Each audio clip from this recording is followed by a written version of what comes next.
अस्सलाम वालेकुम फ्रेंड्स, उम्मीद करता हूँ सब खैरियत से हो। फ्रेंड, आज की वीडियो में माइक्रोसॉफ्ट एक्सेल के अंदर एक स्टॉक मेंटेन की एक शीट बनेगी जिसके अंदर हम कुछ प्रोडक्ट बाय करके उन्हें सेल करेंगे और उसके अंदर से प्रॉफिट और लॉस हम फाइंड करेंगे। तो ये शीट हम कैसे बनाएंगे, किन फार्मूलाज को हम यूज करेंगे माइक्रोसॉफ्ट एक्सेल में, तो आज की वीडियो में आप सीखेंगे। वीडियो स्टार्ट करने से पहले अगर आप मेरे चैनल पर न्यू है तो मेरे चैनल को सब्सक्राइब कर लीजिए। वीडियो अच्छी लगे वीडियो को लाइक और शेयर कमेंट कर दीजिए। चलते हैं वीडियो की तरफ। सबसे पहले आपने एक फाइल क्रिएट कर लेनी है। फर्स्ट दो सेल्स को सिलेक्ट करना है। देन आपने अलाइनमेंट के अंदर ये ऊपर एक ऑप्शन आ रहा है मर्ज का, आपने इस ऑप्शन पर क्लिक करना है और यहाँ से मर्ज सेंटर पर क्लिक कर देना है और यहाँ पर आपने टेक्स्ट लिखना है आइटम डिटेल्स। आइटम डिटेल लिखने के बाद नेक्स्ट आपने 3 सेल्स सिलेक्ट करके मर्ज करने हैं और मर्ज करने के बाद इसमें आपने लिखना है परचेज। देन आपने अगेन 3 सेल सिलेक्ट करके मर्ज करने हैं। शॉर्ट कमांड है Alt+H+MC और इसके अंदर आपने टाइप करना है सेल। देन अगेन आपने 2 सेल को सिलेक्ट करना है और Alt+H+MC प्रेस करके आपने इन्हें मर्ज कर लेना है शॉर्टकट कमांड के साथ और यहाँ पर आपने लिखना है stock. Then again last 2 cells आपने सिलेक्ट करने हैं और Alt+H+MC प्रेस करके आपने इन्हें भी मर्ज कर देना है और यहाँ पर आपने टाइप करना है प्रॉफिट एंड लॉस। ये हेडिंग्स टाइप करने के बाद आपने इन हेडिंग्स को कुछ कलर दे देना है। तो सबसे पहले आइटम डिटेल्स वाले सेल पे आपने क्लिक करना है और शॉर्ट कमांड है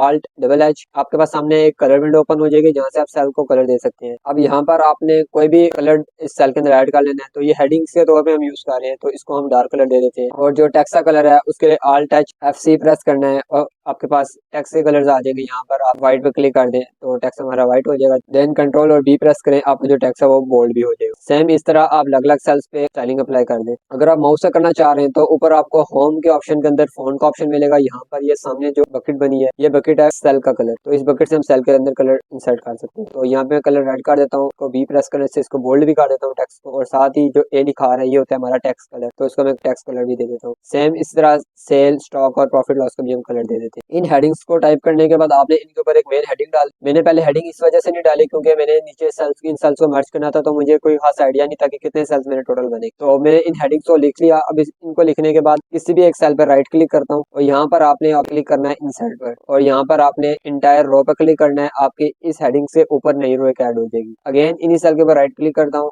इंसर्ट पे क्लिक किया, इंटायर रो ओके कर दिया, आपके पास 2 रोज बन जाएंगी। देन आपने इन दोनों रोज को सिलेक्ट करना है और Alt+MC प्रेस करके आपने इन्हें भी मर्ज कर देना है। हेडिंग टाइप करने के बाद आपने सिंपल ऊपर होम के ऑप्शन में अलाइनमेंट में आना है, यहाँ से आपने इस टेक्स्ट को सेंटर में कर लेना है। देन यहाँ फॉन्ट के ऑप्शन से हम इसका साइज इंक्रीज कर लेते हैं और साथ टेक्स्ट को बोल्ड भी कर देते हैं और बकेट के ऑप्शन पर क्लिक करने से हम सेल के बैकग्राउंड में कोई कलर भी इंसर्ट कर लेते हैं और टेक्स्ट का कलर भी यहाँ से व्हाइट करके थोड़ा सा साइज को और इंक्रीज कर देते हैं।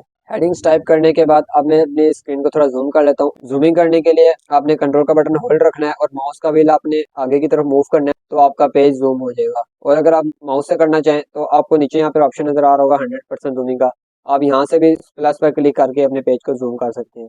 अब जूम करने के बाद सबसे पहले तो हमारे पास आ रही है आइटम डिटेल्स। तो यहाँ पर हमारे पास एक हेडिंग और आएगी जो हमने इस पूरी रो में लिखनी है। तो सबसे पहले हेडिंग हमारे पास इसके अंदर आ रही है सीरियल नंबर। देन यहाँ पर हमारे पास आ रहा है आइटम नेम। देन हमारे पास परचेज में 3 सेल्स आएंगे जिसके अंदर हमने सबसे पहले लिखना है रेट। देन सेकंड वन में हमने यहाँ पर लिखना है क्वांटिटी और लास्ट वन में हमने लिखना है अमाउंट। तो यही 3 सेल हमने सेल के अंदर भी लिखने हैं। इन तीनों को सिलेक्ट करना है और राइट क्लिक करके इनको हम यहाँ से कॉपी कर लेते हैं। देन अगेन सेल के नीचे जो 3 सेल इनको सिलेक्ट किया है, राइट क्लिक यहाँ से हम इनको पेस्ट कर लेते हैं। सेल में लिखने के बाद अब हमारे पास आ रहा है आगे स्टॉक। स्टॉक में हमने सबसे पहले यहाँ पे लिखना है क्वांटिटी देन अमाउंट। अब हमारे पास प्रॉफिट एंड लॉस आ रहा है। प्रॉफिट लॉस में हमने एक तो सिंगल आइटम की प्राइस फाइंड करनी है कि आपको सिंगल आइटम से कितना प्रॉफिट हुआ। सेकंड हमने जितनी मल्टीपल चीजें हमने सेल की हैं उन सब का भी हमने यहाँ पे प्रॉफिट लिखना है। तो यहाँ पर हमारे पास 2 हेडिंग्स आएंगी, पहले आएगी सिंगल आइटम प्राइस देन आएगी टोटल आइटम प्राइस। अब यहाँ पर मैंने दोनों हेडिंग्स में टाइप कर लिया। फर्स्ट हेडिंग में मैंने लिखा पर आइटम प्रॉफिट TI प्रॉफिट कर दिया और सेकंड वाले में लिखा total item profit TI profit मैंने कर दिया। अब मैं अगेन इन हेडिंग्स को भी थोड़ा स्टाइल दे देता हूँ। तो स्टाइल देने के लिए सबसे पहले पूरी रो को सिलेक्ट करता हूँ, अलाइनमेंट में आके यहाँ पर मैं इनको सेंटर में कर देता हूँ। बी पर क्लिक करने से यहाँ पर मैं इनको बोल्ड कर देता हूँ। ये आ जाएंगे मेरे पास कुछ इस तरह की हेडिंग। तो इनको भी मैं सेम कलर दे देता हूँ जो मैंने इनके ऊपर वाली हेडिंग में कलर दिए। ये हेडिंग भी टाइप करने के बाद हम आते हैं अपने डेटा एंट्री रिकॉर्ड में। सबसे पहले मेरे पास आ रहा है सीरियल नंबर, तो यहाँ पर मैं कुछ सीरियल नंबर एंटर कर लेता हूँ। सेम इन हेडिंग को भी सिलेक्ट करके मैं कुछ स्टाइल अप्लाई कर देता हूँ। अलाइनमेंट में आके सबसे पहले तो इनको सेंटर में करता हूँ और बी पे क्लिक करने से मैं इनको बोल्ड कर देता हूँ। देन सेल्स कलर में आता हूँ, यहाँ पर मैं इनको भी कोई लाइट सा कलर दे देता हूँ। बोल्ड करने के बाद अब मैं आ जाता हूँ आइटम नेम है। अब आइटम नेम लेट्स सपोज मैं यहाँ पर यूएसबी टाइप कर लेता हूँ। आइटम नेम लिखने के बाद अब परचेज में हमने उसकी कुछ डिटेल्स डालनी है कि वो चीज आपने कितने की परचेज की और कितनी क्वांटिटी में आपने परचेज की और टोटल अमाउंट उस आइटम की क्या बनी। सबसे पहले तो रेट आ जाएगा। रेट में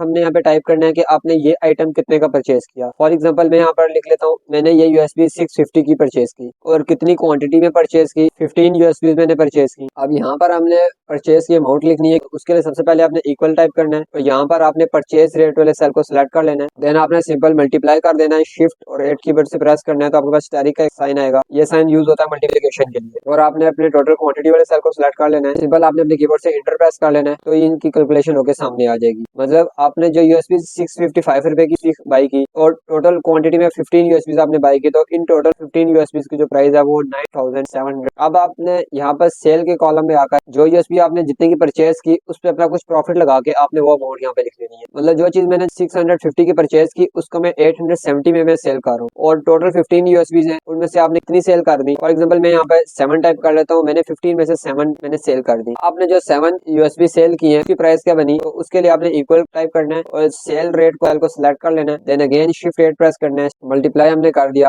7 के साथ। देन इंटर हमने जो 7 यूएसबी हमने सेल की उनकी प्राइस बन गई 6009। अब हमारे पास आ गया स्टॉक। स्टॉक में सबसे पहले कॉलम आ रहा है क्वांटिटी, मतलब आपके पास कितना सामान पीछे बैकेंड पे रह गया। टोटल यूएसबी थी 15, मैंने सेल की 7। तो सिंपल यहाँ पर आपने इक्वल टाइप करना है। 15 को आपने सिलेक्ट करना है और माइनस कर देना है आपने 7 से। टोटल हमारे पास जो स्टॉक रह गया 8 यूएसबी टोटल रह गई। अब जो ये टोटल 8 यूएसबी पीछे रह गई स्टॉक में, इनकी प्राइस क्या बनी के लिए आपने अगेन इक्वल प्रेस किया। सिंगल जो हमारी यूएसबी थी वो थी 650 की। इस सेल को सिलेक्ट किया, अगेन मल्टीप्लाई कर दिया हमने इसको 8 के साथ। मतलब जो सिंगल आइटम प्राइस थी उसको हमने जितने स्टॉक की क्वांटिटी थी उससे मल्टीप्लाई किया, इंटर कर दिया, तो पास स्टॉक रह गया, प्राइस बनी 5200। अब आगे हमारे पास आ जाएगा इसका प्रॉफिट और लॉस कि आपको सिंगल आइटम से कितना प्रॉफिट हुआ और टोटल जो आपने सेल किए 7 उसमें से आपको कितना प्रॉफिट हुआ। तो सिंगल प्रॉफिट फाइंड करने के लिए आपने इक्वल टाइप करना है। आपने सेल रेट को सिलेक्ट करना है जितने की आपने चीज बेची प्रॉफिट लगाकर, उस सेल को सिलेक्ट किया और माइनस कर दिया आपने परचेज रेट के साथ। देन इंटर प्रेस किया तो आपको सिंगल आइटम से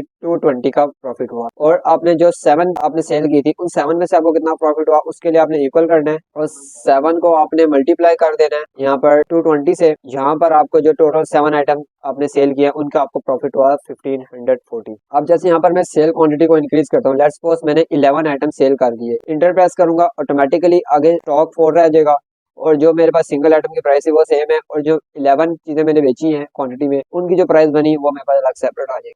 फॉर एग्जांपल मैंने यहाँ पर एक माउस बाय किया, उस माउस की जो सिंगल प्राइस थी वो 500 थी और टोटल मैंने यहाँ पर 20 माउस मैंने बाई किए। तो 500 सिंगल प्राइस है और 20 मैंने बाई किए, तो इनकी टोटल प्राइस क्या बनी उसके लिए आपने इक्वल टाइप करना है। 500 को आपने मल्टीप्लाई कर देना है 20 के साथ और आपके पास टोटल आइटम जो आपने परचेज किए वो टोटल बने 10,000 के। अब जो चीज़ आपने 500 की परचेज की उसको आपने प्रॉफिट के साथ कितने का सेल किया, मैंने उसको सेल किया 750। अब टोटल 20 आइटम थे उसमें से आपने कितने सेल कर दिए। फॉर एग्जांपल मैंने यहाँ पर 7 आइटम सेल कर दिए। अब सेल अमाउंट निकालने के लिए आपने इक्वल प्रेस किया और प्रॉफिट वाला जो सेल है जो आपने प्रॉफिट लगा के सेल किया उस सेल को आपने सिलेक्ट करना है और उसको मल्टीप्लाई कर देना है जितने आपने सेल किए। देन इंटर प्रेस कर दिया, ये मेरे पास इसकी प्राइस आ जाएगी। अब रह गया स्टॉक। स्टॉक के लिए आपने इक्वल टाइप किया, टोटल आइटम थे मेरे पास 20, इसको माइनस कर दिया मैंने 7 से। देन इंटर प्रेस कर दिया, मेरे पास टोटल रह गया 13। अब जो ये मेरे पास 13 आइटम रह गए इनकी प्राइस क्या बनी, इक्वल किया, सिंगल आइटम की जो प्राइस थी वो थी 500 और इसको मल्टीप्लाई कर दिया मैंने 13 से जो मेरे पास बाकी रह गए। तो मेरे पास जो 13 आइटम रह गए थे उनकी प्राइस बन गई 6500। देन यहाँ पर फर्स्ट आपने सिंगल आइटम प्राइस लिखनी है, फाइंड करनी है और आगे आपने टोटल आइटम प्राइस फाइंड करनी है। पर आइटम प्रॉफिट के लिए आपने इक्वल टाइप किया। अब आपने यहाँ पर सेल रेट वाले सेल को सिलेक्ट करना है जो आपने प्रॉफिट लगाकर बेचा था। देन आपने इसको माइनस कर देना है परचेज रेट से जितने की आपने चीज परचेज की थी। तो आपको यहाँ पर इंटर प्रेस करने पर सिंगल आइटम की प्राइस सामने आ जाएगी जितने की आपने सेल की। तो टोटल प्रॉफिट फाइंड करने के लिए आपने इक्वल टाइप करना है, 7 को आपने मल्टीप्लाई कर देना है 250 से। देन आपने इंटर प्रेस कर दिया, अब ये मेरे पास टोटल प्रॉफिट आ जाएगा जो मैंने 7 आइटम मैंने सेल किए उसके जो मुझे टोटल प्रॉफिट हुआ वो 1750 हुआ। अब जैसे ही यहाँ पर आपके आइटम बढ़ेंगे जो आपने सेल कर रहे हैं, जैसे लेट्स सपोज में यहाँ पर 15 आइटम मैंने सेल कर दिए तो ऑटोमेटिकली आपका आगे जो प्राइस है 3275 वो आपका ऑटोमेटिक सेट हो जाएगा। इस तरह आप फ्रेंड इजीली माइक्रोसॉफ्ट एक्सेल के अंदर एक स्टॉक मेंटेन की शीट क्रिएट कर सकते हैं, जिसमें आप कोई भी प्रोडक्ट परचेज करके उसको प्रॉफिट के साथ सेल करके उसकी अमाउंट लिख के उसमें से सिंगल आइटम प्राइस और टोटल आइटम प्राइस आप इजीली फाइंड कर सकते हैं।